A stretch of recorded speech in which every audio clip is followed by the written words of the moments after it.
Chazal tell us, Ein Odom Shoymea Li Umafsid. The Rabbi Shalom tells us there's no such thing as someone that listens to the Rabbi Shalom and loses out. If we listen to the Eibishter, we will be a niskar, we will gain, we'll profit. I heard from a friend of mine who is a grandson of Rav Wosner, Zechan Levracha.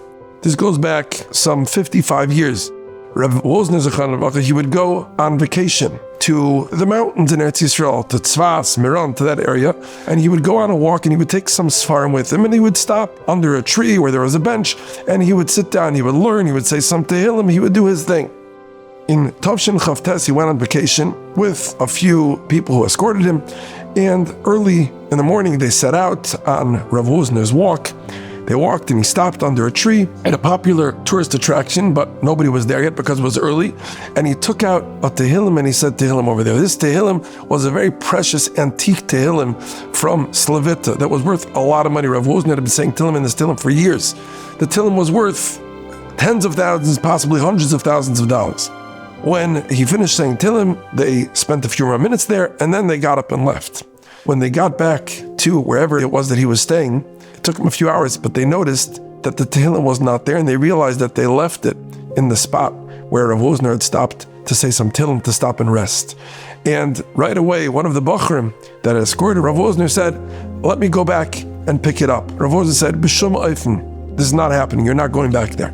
He was sure that Rav Wosner was worried about the winding roads leading up to this place. He says, "I have a very safe driver. He'll take the roads very slowly. You have nothing to worry about." Rav Wosner said, "You're not going back there to pick it up."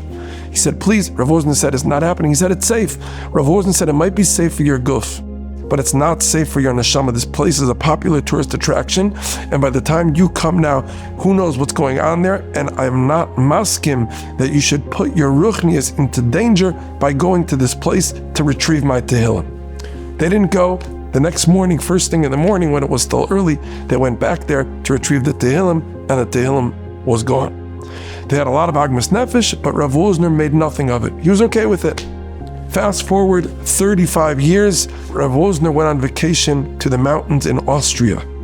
And a Gvir came into him one day and presented him with a very familiar antique Slavita Tehillim.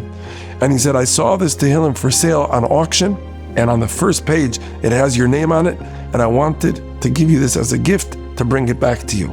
35 years later, the Tehillim came back home. Ein Adam Shoymea Li Umafsid.